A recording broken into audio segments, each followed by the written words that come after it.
বঙ্গোপসাগরে মৎস্যজীবীদের ট্রলার ডুবি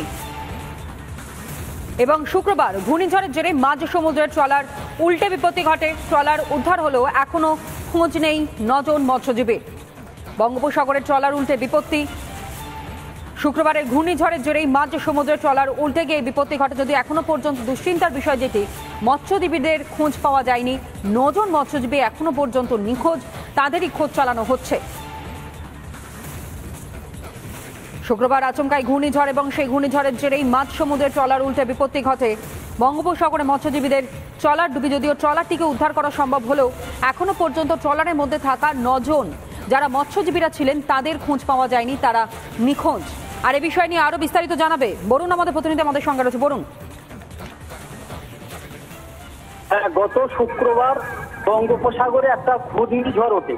এই কয়েক মিনিটের যে ঘূর্ণিঝড়, সেই ঘূর্ণিঝড়ে একেবারে বাবা গোবিন্দ নামে একটা ট্রলার, সেই ট্রলারটা উল্টে যায়। এই ট্রলারের মধ্যে 17 জন মৎস্যজীবী ছিলেন। 17 জন মৎস্যজীবী সহ ট্রলারটা যখন উল্টে যায় তখন তারা চিৎকার করে এবং তাদের বিপদ সংকেত যে সাইরেন আছে সেই সাইরেনটা বাজায়। সমস্ত মৎস্যজীবী ট্রলার ছিল তারা গিয়ে কোনোক্রমে 8 জনকে উদ্ধার করতে পেরেছে। বাকি 9 জনের কোনো খোঁজ পায়নি।